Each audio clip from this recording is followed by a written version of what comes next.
ఓం శ్రీ గణేశాయ నమః, శ్రీమాత్రే నమః, శ్రీకృష్ణాయ నమః. గజేంద్ర మోక్షములోని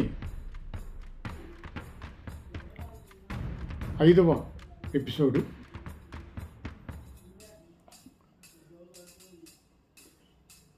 గజేంద్రుడు మకరము హోరాహోరీగా ఒకరికొకరు తలపడి యుద్ధం చేయిస్తున్నారు.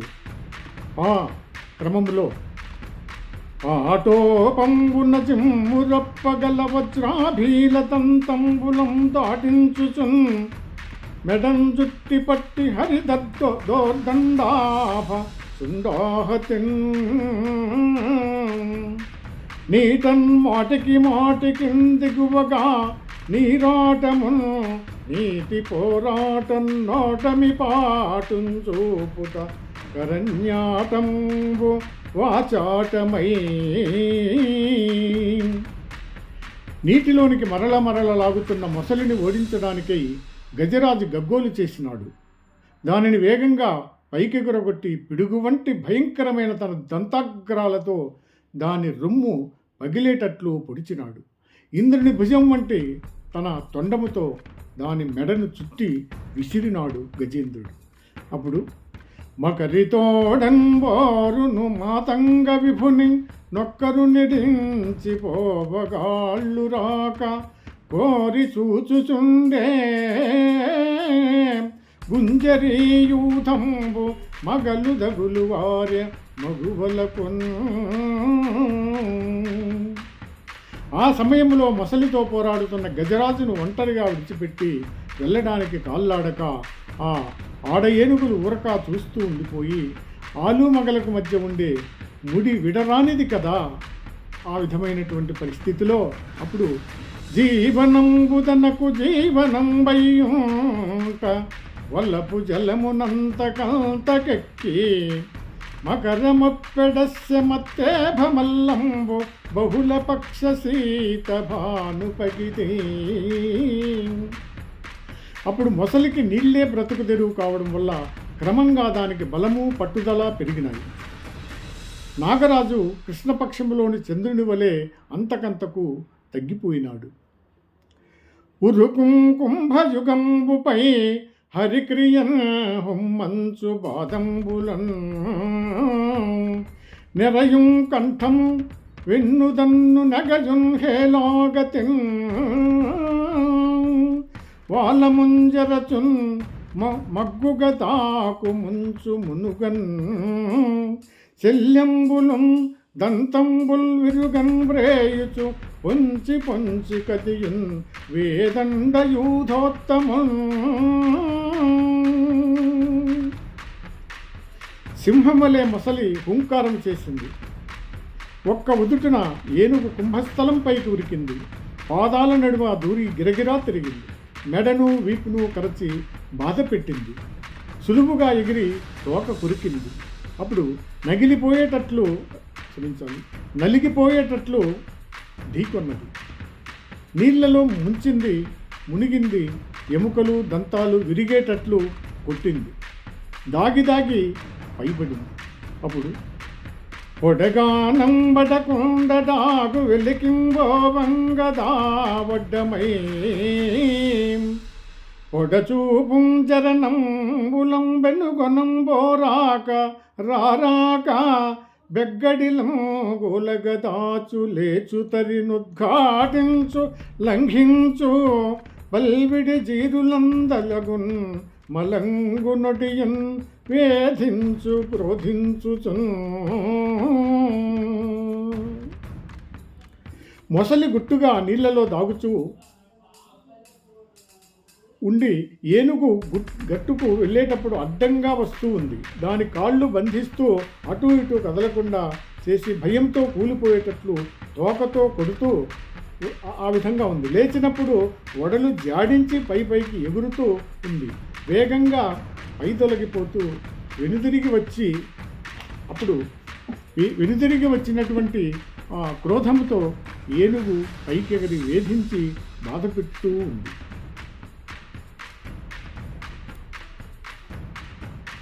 ఆ విధంగా మొసలి తన అవక్ర పరాక్రమాలతో తన జాతి మొసళ్లకు అత్యంతమైన ఆశ్చర్యము కలిగిస్తూ ఉంది. మహామాయ అనే అంధకారము అల్పమైన జ్ఞానకాంతిని కప్పివేసినట్లుగా క్రమక్రమంగా ఉత్సాహముతో పెక్కు విధాలుగా కుప్పించి ఎగిసి గజరాజును నొప్పించింది. తెగువతో నీళ్లలో మునిగి తేలసాగింది మకరం. అప్పుడు పాదద్వందము నెలమోపి పవనున్ బంధించి పంచేంద్రియోన్మాదంబు పరిమార్చి బుద్ధిలతకు మారాకు హత్తించి నిష్టేద బ్రహ్మ పదావలంబు నరతి క్రీడించు యోగీంద్రు మర్యాద నక్రము విక్రమించే కరిపాదాక్రాంత నిర్వక్రమై.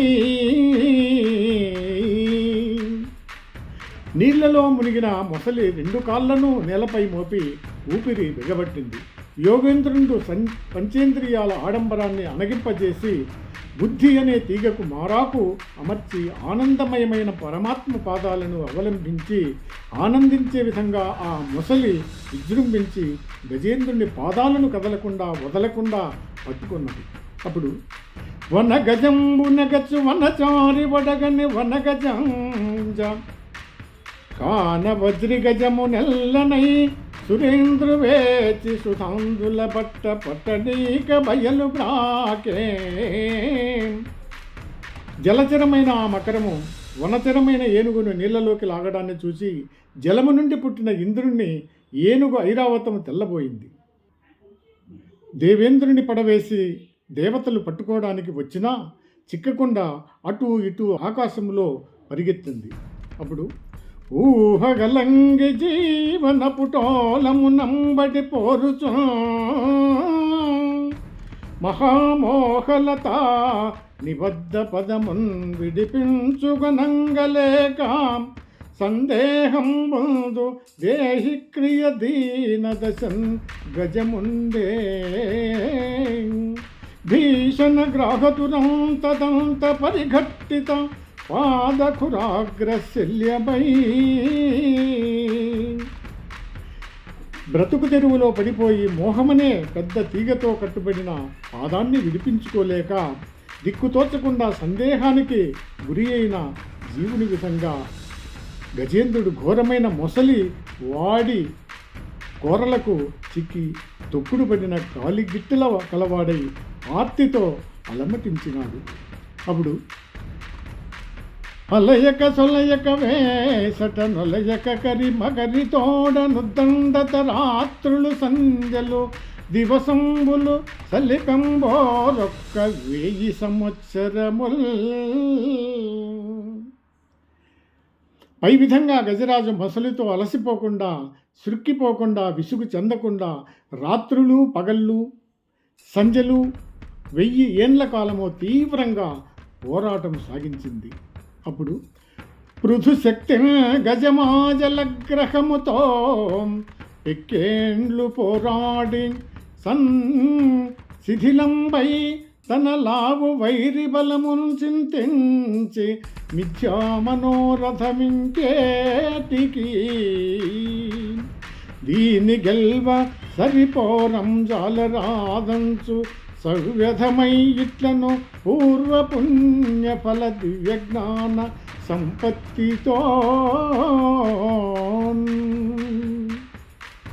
గొప్ప బలముతో గజరాజు చాలా కాలం మకరరాజుతో పోరాడి చివరికి చితికిపోయినాడు.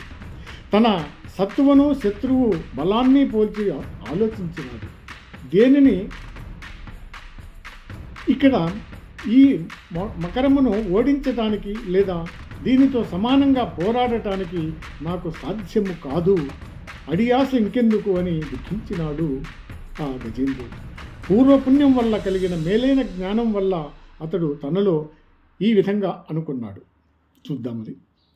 ఏ రూపంబునది నిగల్తో నిట మీదే వేల్పు చింతింతూ నెవ్వారింజీరుడు నెవ్వరడ్డమిక నివ్వారి ప్రచోరాత్తమున్ ఆరింపకందగు వారలోవరు అఖిల వ్యాపార పారాయణుల్ లేరే. మృక్కెద దిక్కుమాలిన మొరాలింపగా ప్రపుణ్యాత్మకుల్. ఈ మొసలిని ఏ రీతిగా గెలవగలను? ఇకపై ఏ దేవుని ప్రార్థించేది? ఎవరిని పిలిచేది? ఎవరు నన్ను కాపాడుతారు?